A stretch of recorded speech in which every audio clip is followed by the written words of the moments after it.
चांगला धर्म कोणता? माणुसकीहून मोठा धर्म नाही. सगळ्यात मोठी संपत्ती? ज्ञान.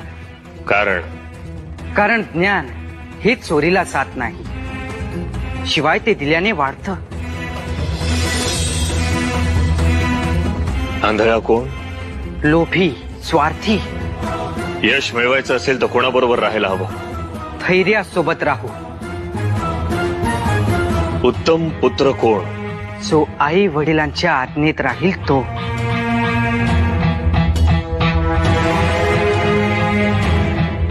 राजा कशामुळे शोभिवंत दिसतो? सेवाभावाने राजा शोभिवंत दिसतो.